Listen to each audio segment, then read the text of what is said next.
So I've got a couple more pictures just to get us to our next point, and that is Defiant.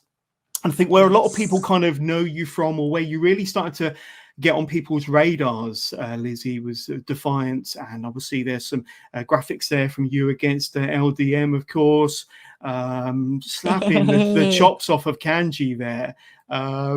She was obviously the champion at the time, yourself as the Defiant champion.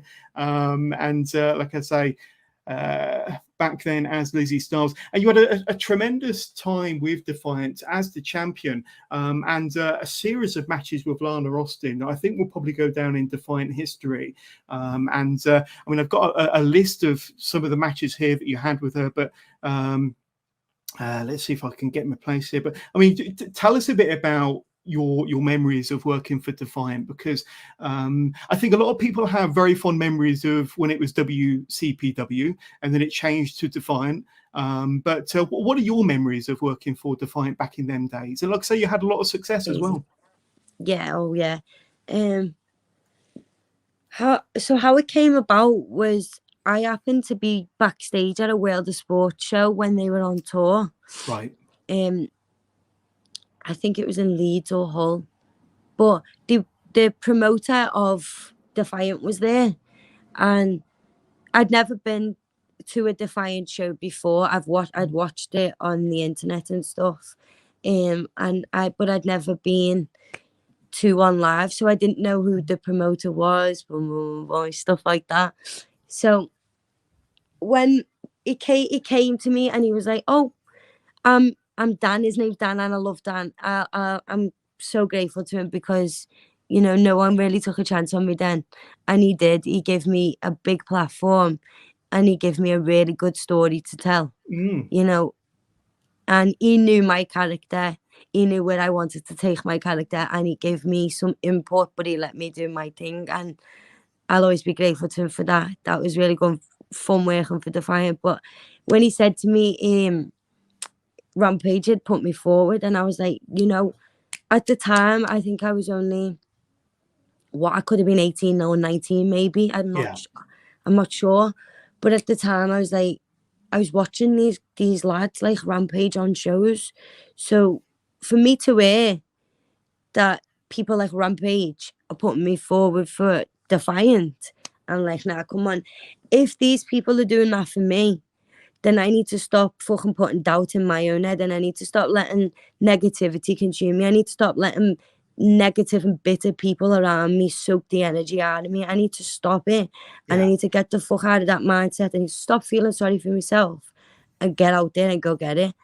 And the Defiant days for me are the ones that stand out the most, because that was the hardest time in my life when I was wrestling for them.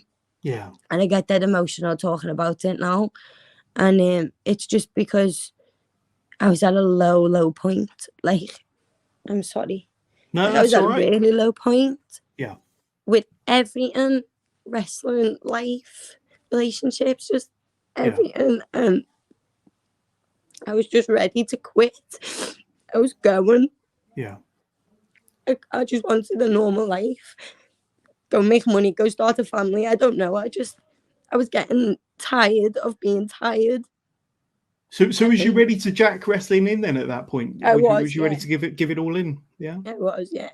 It was I was just having a shit time, and I didn't realize at the time, but my energy that I was putting out there was so low vibrational wise, and it was just manifesting itself back to me in more ways that were worse. And I was just in a rut. Like, I weren't getting many bookings, you know, my luck was terrible. I knew I needed to change something, and I couldn't pinpoint what it was.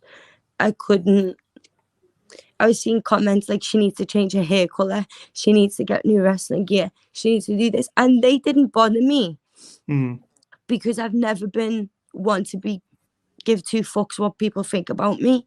Yeah. But I knew in myself that something needed to change.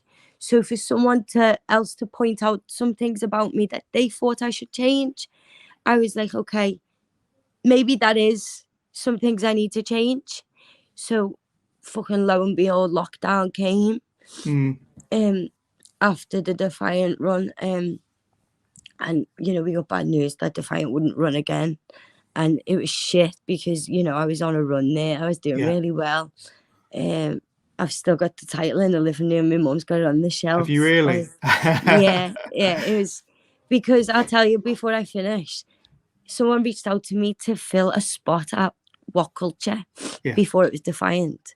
And I couldn't do the show, and I was trying my best to get it, and because I really wanted to work for them. And it fell through.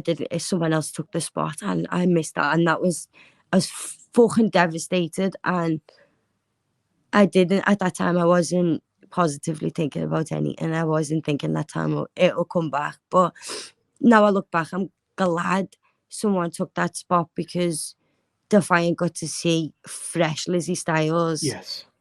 And a whole new me, a whole new story. And it wasn't just a spot to fill, you know. So that was patience is key. Mindset is key. I've learned a lot. The Defiant run taught me a lot. The Defiant run made me realise a lot. Lockdown came. I changed my hair. I changed my life. I changed everything about myself that I hated, that I didn't want anymore, that I knew needed to be fucking changed, and only I could change it. And Defiant was a massive, massive credit for me finding who I am. Yeah. So, I was going to ask you about lockdown, and whether that gave you the opportunity to reflect on your wrestling career up till then, and, you know, give you an opportunity to kind of think about how you wanted to come back and how you wanted to be presented and, you know, perceived by the fans in the locker room. And you just said it. And I'd say along with the hair and maybe the gear, also the name change as well. And did you wanted to come back a newer, fresher version of what you had before then, essentially? I look at Lizzy Styles, and I think Lizzy Styles was setting a foundation for who I am. She was figuring out the business. She was figuring out life. And I feel like Lizzy Styles exceeded everything that she needed to. She couldn't have gone any further. Like, when I look at it now, I think that's just younger me.